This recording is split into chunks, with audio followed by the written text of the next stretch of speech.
es grabar. Y otro es compartir la pantalla. Muy bien.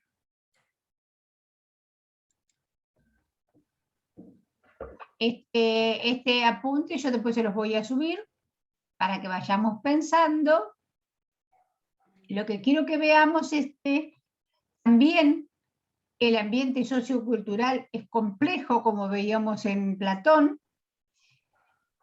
La guerra, la decadencia, uno de los grandes temas es la decadencia, porque al estar en guerra entre sí no se recuperan grandes botines, hay mucho gasto, y esto genera también, al estar en guerra, que la venta de granos, que era el fuerte de Grecia, decaiga por las cuestiones que la guerra impedía el acceso a los puertos y todos los demás.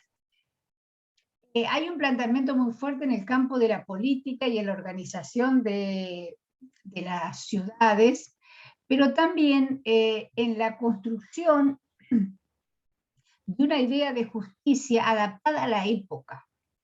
La justicia, tal como venía pensada por Platón, demanda una revisión que tiene que ver básicamente con las nuevas características de esa sociedad. Recuerden que antes hablamos acerca de la inclusión como ciudadanos en la política de los hijos de los mercaderes y de la gente adinerada que no tuviera formación filosófica. En este caso, se vuelve a demandar una política que tiene que ver con un cierto academicismo para que se logre un equilibrio entre las demandas de lo social y la construcción democrática de un poder político que establezca límites más férreos, límites más fuertes, más duraderos. Fíjense que dice, durante la guerra los campesinos se habían refugiado en las ciudades, abandonando el trabajo en el campo. ¿Qué quiere decir esto? Acá tenemos dos problemáticas, no solo la escasez económica, sino también la habitabilidad de los campesinos en la ciudad. Un campesino, como la palabra lo dice, vive en el campo, y la movilidad, la producción para el propio sostenimiento de la familia, al estar en la ciudad, no se logra. Entonces comienza a haber gente en las calles, en las plazas, los artesanos van decayendo, es decir, toda la estructura social y económica, tal cual como estaba, no funciona de ese modo. Y recuerden que todo el pensamiento platónico acerca del bien común va a poner el acento en el equilibrio y en la construcción de una sociedad de iguales para los ciudadanos, obvio. Entonces, va a haber un montón de cuestiones que nos vamos a tener que plantear. Por ejemplo, ¿qué consecuencia tendrá para la polis la guerra? Esto que estábamos diciendo que después vamos a profundizar. ¿Qué circunstancias favorecieron el dominio macedonio sobre las ciudades griegas? Y acá tenemos un problema. ¿Por qué? Porque Aristóteles pasa a ser educador o maestro del hijo del rey de Macedonia, que es Alejandro. Cuando Macedonia comienza a invadir Grecia y a apoderarse de las ciudades-estados, Aristóteles es buscado para ser apresado, ¿sí?, o desterrado. Entonces Aristóteles escapa. Esto quiere decir que se genera una conmoción política a partir de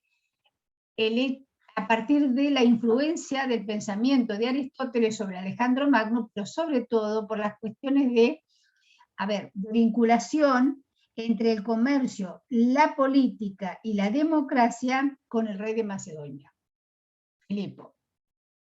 ¿Cómo pensamos esta dualidad entre individualismo y cosmopolitismo?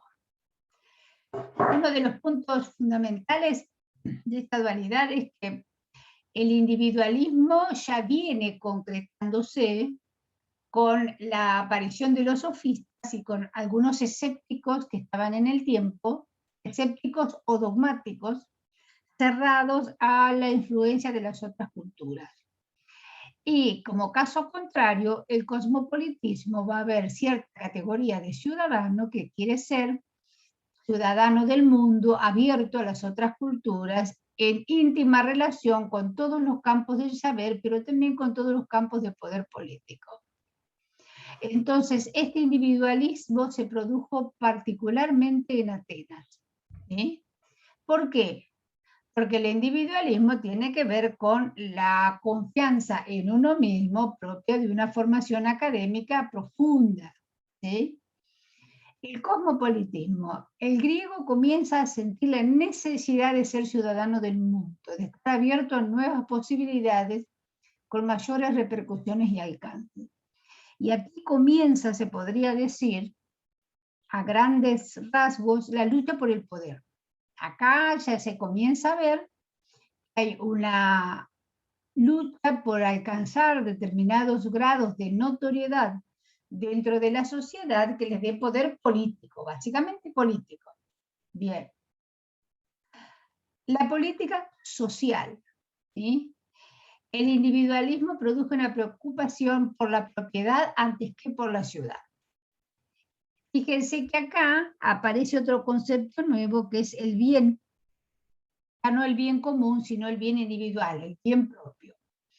Entonces, ¿cómo pensamos esta construcción de la idea de poder que veníamos hablando hoy, cuando decimos ya no me interesa el bien común, sino que cada uno cuida sus propiedades? Tenemos que pensar en una ciudad básicamente Atenas convulsionada, en una Atenas que no puede lograr ese equilibrio tan ansiado acerca de la mesura en todos los campos.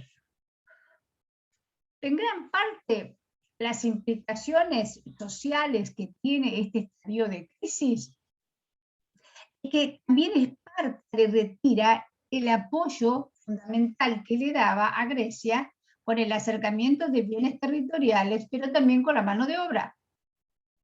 Entonces, se comienza a pensar que las relaciones entre Grecia, Atenas y Macedonia ya no pueden seguir dándose y va a haber una división concreta, no solo de las ideas, sino también del territorio y una falta de acuerdo político y económico.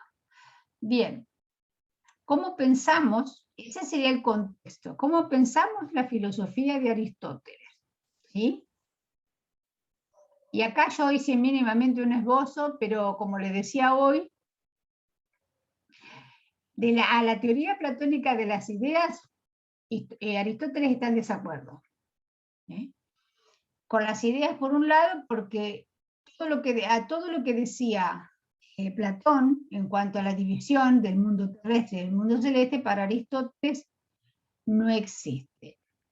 En cambio, Aristóteles va a hablar de el primero, chicas, el primero que da cuenta o pretende dar cuenta de la organización del cosmos con una teoría geocéntrica.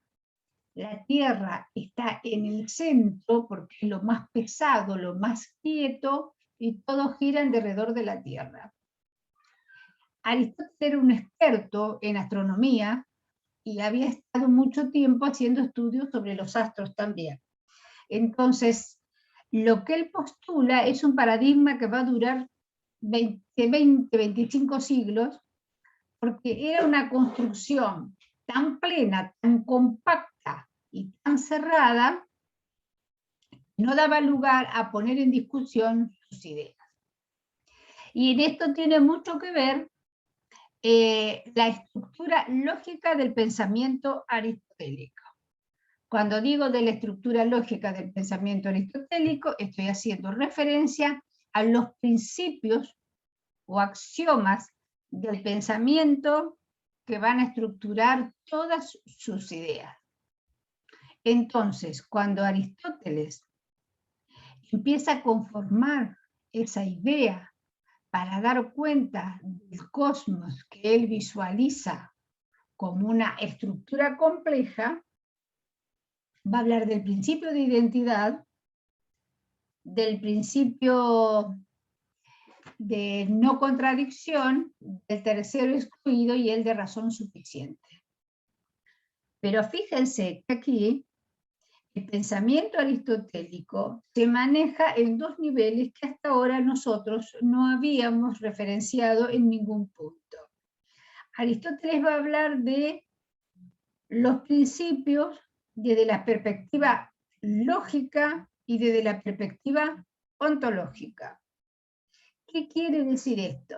Aristóteles va a decir, por ejemplo, que en el principio de identidad,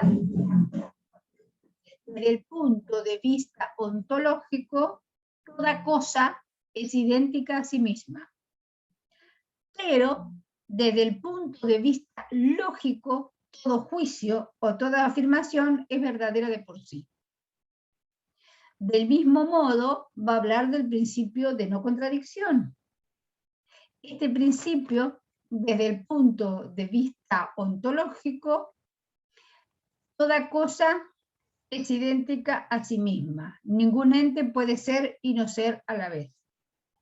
Desde el punto de vista lógico va a decir, todo juicio o bien es verdadero o bien es falso. No puede ser verdadero y falso a la vez. Y así sucesivamente.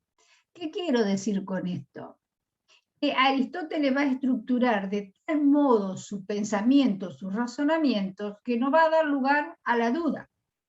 Es decir, su pensamiento es un pensamiento lógico y va a estar persiguiendo siempre una construcción de modo tal que no dé lugar a ninguna puesta en cuestión.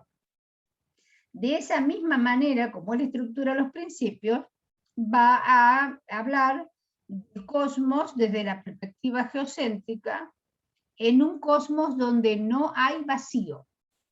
Y esto es fundamental para pensar. No hay vacío. Todo está completo. Entonces no hay fisuras, no hay movimiento.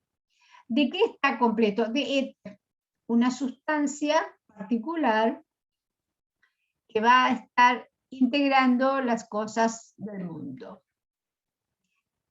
Fíjense que Aristóteles es el primero que habla de ciencia.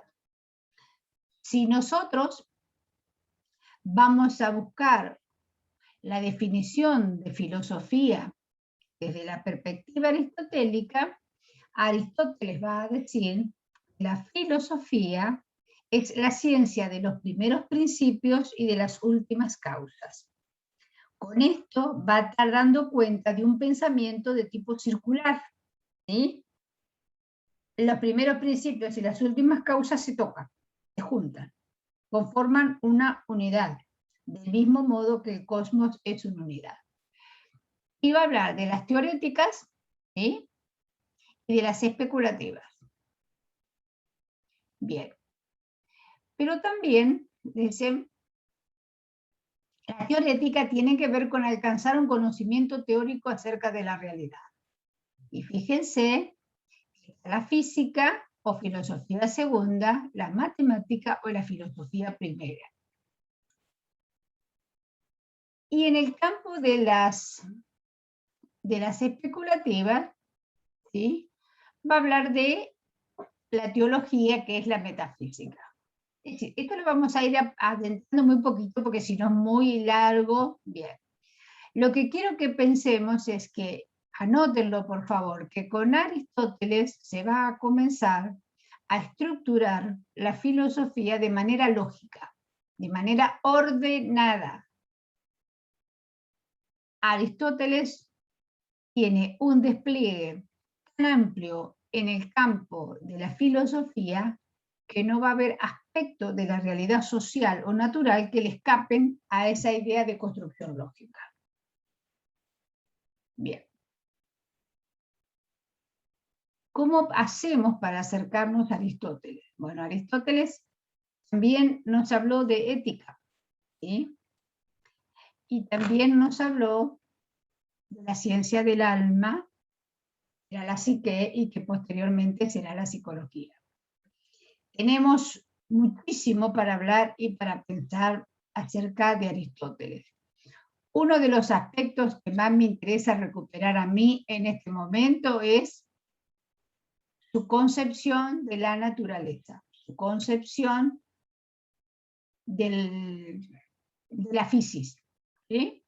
Entonces, ¿cómo vamos a pensar la naturaleza? Y aquí está lo que hoy les hablaba. ¿Sí? Vamos a poner especial atención